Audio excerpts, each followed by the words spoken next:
people, and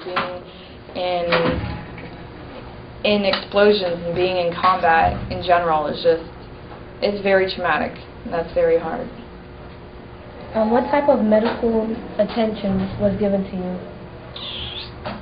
Actually, whenever I needed medical attention, I got it. Like, you know, like I experienced some personal stuff when I was overseas, so I did see a psychiatrist. He gave me some meds, which helped. I also saw, you know, if I needed to see a doctor, I could see a doctor, and I saw a dentist over there. So I don't know if that was what it was like for everyone else, but if you could get to it, it was available to get help. So what type of medication was given to you? That is personal, but it was, you know, like anti-anxiety medication, stuff like that, because you are in a stressful environment. You do experience anxiety, and I felt it was affecting my everyday life. So, and you know, like people rely on me, and I can't be a nervous, you know, wreck over there, being anxious and worried. So it's not that the medications like numbed that, it just helped, you know, it's like an Advil, you know, just helped for a little bit. How did it affect me? Like when I came back, right, like I had a lot of anger issues, and I was isolated over there. I was very isolated a lot because I didn't like being around a lot of people, because I didn't want to lose more people. I didn't want to get to know more people. And I was, you know, I was being harassed sexually all the time, so I isolated myself a lot. And when I came home, my friends saw that I was very angry, very hostile, and a friend of mine, she's like, you know, you've changed a lot. She said this to me recently. She said, but when I first came home, like, she could see something, that I'd gone through something in my eyes, and like, she's like I was not there, but I was angry, and like, so, you know, like, I don't know, it affects people in different ways, and that's how it affected me, so. Has the Veteran Affairs helped you since you returned? Yeah, it wasn't like they came knocking on my door. I had to go out there and get it myself, but, you know, the more research and the more I put myself into the situation, the more I got out. The help is there. It's definitely there. So I suggest anyone who is coming back to go out there and get the help, even if you don't think you need it or you are entitled to it, or, you know, no matter what, just go there and see what is available to you. And I got a lot from them. So. Do you think the VA provides sufficient treatment to female veterans, or do you think that more attention should be given? I think more attention should be given. Only if, I don't know, they're starting to come around, like, you know, women have different issues than men, and it kind of was blanketed, but I'm starting to see that more attention is being focused on women, and more women's projects are starting, so I'm really excited to see where that heads. But I've not had any problems with the VA. I've actually gotten a lot of help and a lot of support from them, so. And it seemed as if, like, you were one of the lucky ones. I don't know if it was just lucky, but, you know, when people do their job, they, you know, like, you shouldn't be rewarded for doing your job, you know, but I think they, yeah, maybe I am lucky because you know, there's a bunch of people who are doing their job and doing the right thing, and they actually do care. So, you know, I'm very grateful. What type of health care provisions are available to female veterans in the military?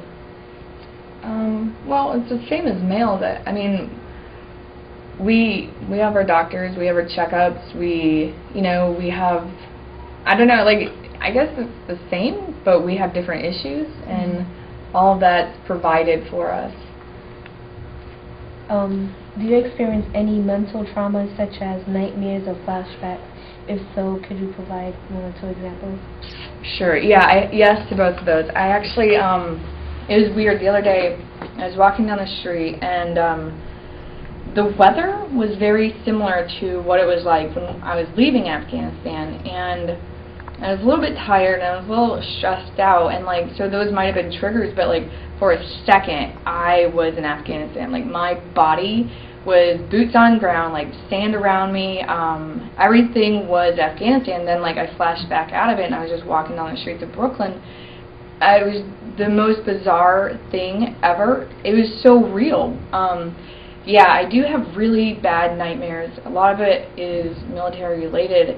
And if it's not, it's just extreme and weird. I do take medications for that as well, and like, you know, they seem to help, but at the same time, like, you know, the meds have to be upped. And you know, I've been home maybe over 3 months, and like, this is when like the PTSD really starts to kick in. Like, you know, you're home, you're kind of settled in a new routine, and your body, I don't know how to explain it, but like, your body starts to go back in like PTSD mode and like really starts kicking in. What treatments did you receive to quell these attacks? Well, you know, I talked to my therapist about it, and I take meds. I feel like as long as you just keep talking about it and like keep getting the help that you need, like it didn't happen overnight. You know, like the traumatic things didn't just happen. You know, there's lots of things that happen. So it's not going to just like fix itself in like a day or a session or something like that. So, you know, I give myself a lot of time to work through it and a lot of patience. So. Do you know of any female veterans who have experienced childbearing problems after serving in the military? I don't know. I don't know anyone really, because usually a lot of women have a lot of children while in service, or before the service, or try and get out of the service because they are having children, but you know, I don't really know, to be honest with you. Okay. Do you feel that the VA needs more gynecologists? Maybe. I don't know how many they have on staff, but when I saw mine, you know, like it was, you know, like I didn't really wait too long to see one, and I only need one going down there and checking it, so I don't need more than one doctor in the room. So I don't know. I don't know. Like, maybe, sure. I'd like there to be a bigger staff at the VA, but you know, like, that's, you know, a totally different issue.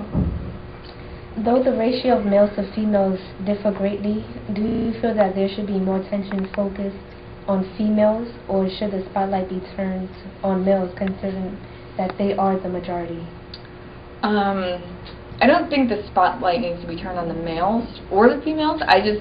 Because I think the spotlight maybe shines a little bit brighter on the males anyways, but I feel like women's issues need to be addressed because they're real, and you know, women are considered weak, you know, because we have children, we have lives and stuff like that, and like, that's totally bogus. Like, women, or maybe males, just need to realize that women are different, and we function different, but we can still do the same job, we just do it different. And I think maybe just some sensitivity training or something, some politeness training.